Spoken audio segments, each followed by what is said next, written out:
YouTube, what is going on? Welcome back to the channel. If you're new, welcome. So in this video, we're going to be talking about my top 5 personal picks for entry-level and beginner ATVs and quads. So these will include four-wheelers and side-by-sides. So these aren't going to necessarily be the cheapest. They're not going to be the greatest. They're not the most expensive.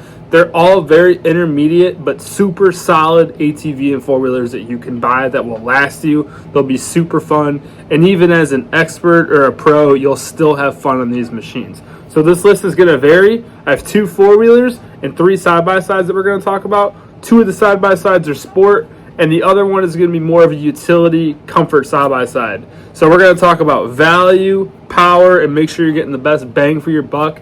And you're being cool out there, you're having fun, you're reliable. Is it going to break the wallet or break the bank after you make a purchase? So anyways, let's get straight into it. If you guys have any feedback or anything that you guys want to talk about, please leave it in the comments. I want this to be something that we debate about. I want engagement on this topic. I want people to argue what I say, because I want to hear what you guys think, because everybody's different. This is just my personal list. There might be some machines I don't have personal experience with, so they aren't included in this list. So please, if you have an opinion or a thought or any feedback, positive or negative, drop it down in the comments and let me know, and I will respond to you. First and foremost, right here, the absolute poster child when it comes to ATVs and four-wheelers, the Polaris Sportsman 570. You can't go wrong with it. The warranties, the support, the company Polaris itself, an American company, even though they produce in Mexico. But seriously, these four-wheelers are incredible. We've seen them all the time on the streets, on Facebook, people we ride with. They get up to like between 5,000-10,000 miles plus. They can do it all. They can do work around a property. They can trail ride. They're such a multi-purpose machine. You can put a 2-up seat on them. The aftermarket selection, like you go on Amazon, any websites, there is so many aftermarket things that you can do to these four-wheelers. It's crazy.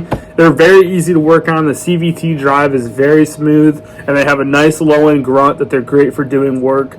And like I said, you can set them up pretty much however you want for whatever type of riding you want to do, and they will last you. If there's any issues with it, it's very easy to source to get a Polaris worked on. There's Polaris dealers absolutely everywhere. So once again, the poster child when it comes to entry-level four-wheelers, this is it right here. Next, we're going to talk about one of my favorites, one that we actually have currently right now. It's actually the smallest ATV we have. It's the Can-Am Renegade 570 XMR. We're talking about the XMR. So I recommend 2019 and up, Gen 2s and Gen 3s, just because the Gen 1s, there's going to be another video on this. I personally will never recommend Gen 1 Can-Am four-wheelers to anybody, but that's just me. Be careful on the used market. But if you can find a nice 2019 and up 570 XMR and it's got low mileage, I definitely recommend you go for it. These things are just absolutely built out. And the thing is if you don't want some of the stuff that they have, say you don't want the big mud tires, you don't want the extra bumpers for some reason, you can just unbolt all that stuff off and just sell it. These things are reliable. They have nice, super nice low-end torque. You would, like, if you never rode a 1000 before and you got a 570, they would feel like a monster four-wheeler. Especially that torque, it would hit you. You would be super thrilled with it, and it would be great. They're so fun to ride the trails. You have the factory integrated snorkel on them. You have the factory winches on them. I mean, they just come packed with so much stuff on them. And like I said, I haven't personally had any issues. You take care of it, grease everything, regular oil changes, you know, you're good to go. So I like to say it's entry level displacement, but it's expert level application.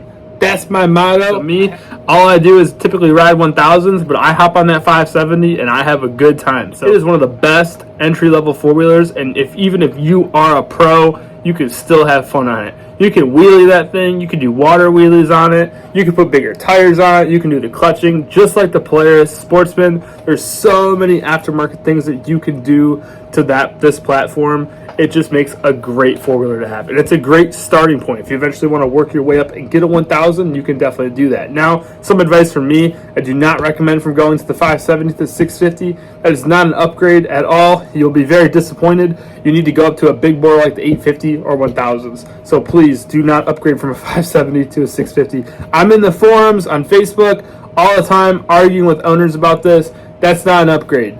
Put it down in the comments and argue with me in here about it. Alright, now we're talking side-by-sides.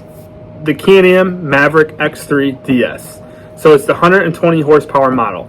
This is like 2019 and up. I wouldn't go any older than the ones that have the original dash. With this, I would make sure it has a digital dash on it, just so that way it's not as old a machine, because a lot of these machines, they've been through the ringer if you're going pre-owned. If you're not going pre-owned, or you can find one at fairly low miles, then there's nothing wrong with this. So it's a great machine. We've had 2 of them on the channel.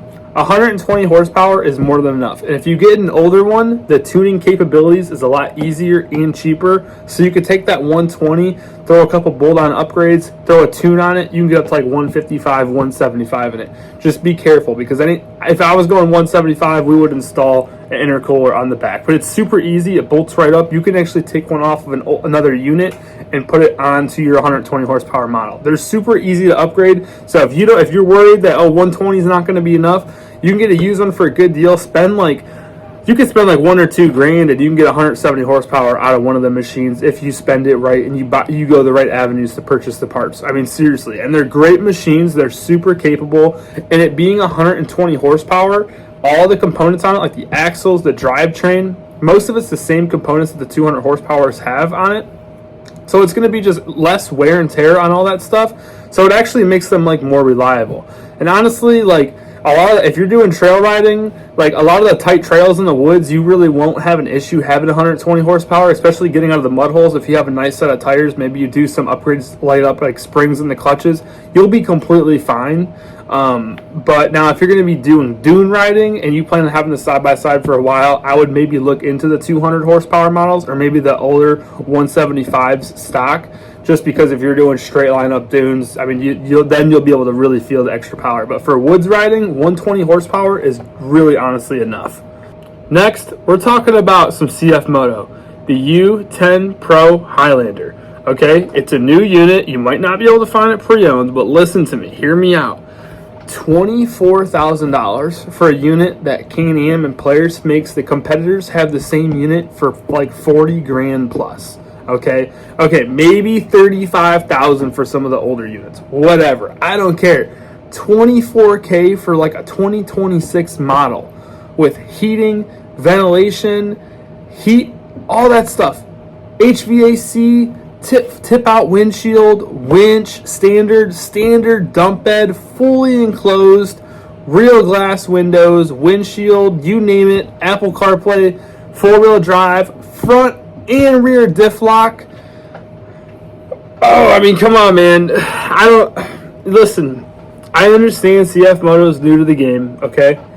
But you have to give them some shine where they do shine. And they're coming in value-wise. And also, anybody that buys one of these units, if you buy it new from a dealer, you get a standard 1-year warranty.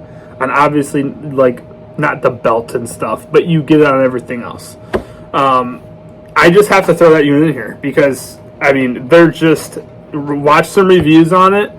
24K for an app, and you can do trail riding on this thing. It is perfectly fine in the woods. Personally, for me, we would prefer the single cab one. The single cab one has like a bench seat. You can fit 3 people in it. It has actually 3 seat belts in it. Just because of the wheelbase, I don't know if I would prefer the longer wheelbase on the 4-door. We have a 4-door Maverick, and I don't know if I had more of like a utility built type side-by-side. I'd be kind of worried I'd bottom out on some trails, but that's just me personally. Honestly, I think you'd be fine fighting out and beating out the competitors. Even with all the tariffs and shit and everything going on in the economy, it still has a killer price point. It just drives me crazy. I don't think the thing gets talked about enough. So I'm talking about it. It's in this video. That's a great side-by-side. Last and not least, if you're looking to have something for the next maybe few years, you want something super solid that can keep up with your friends. You want something that's also basic and it can be entry level into a superior side-by-side world. The Polaris RZR Pro XP thing is just an absolute unit. They just released the Pro S. We actually have a video on it, and it's just such an amazing platform. And they really ironed out all of the things that were wrong with the RZRs over the years. We have had like 5 RZRs, and we've had nothing but issues. I mean, blown out front diff, the ticking noise. I mean, just like the Gen 1 Renegades. I mean, we've just been through the ringer with some of these machines. But I'll tell you what, man, the RZR Pro XP, no issues. Other than stuff like axles, wheel bearings, stuff like that. Not even a burnt belt. We're on our OEM belt still, and we have like 2,000 miles on the machine.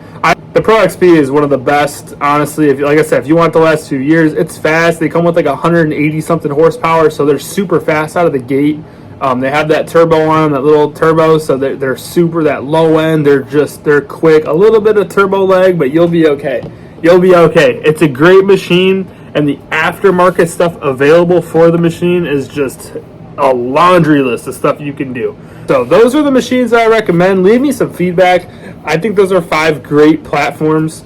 Like I said, a little bit diverse, but hopefully we went over them all pretty well. So like I said, any feedback you guys leave something in the comments. Next video, we're going to talk about 5 machines to avoid, not to get. What has burnt through our wallet. So keep a lookout for that video, and we'll see you guys in the next one.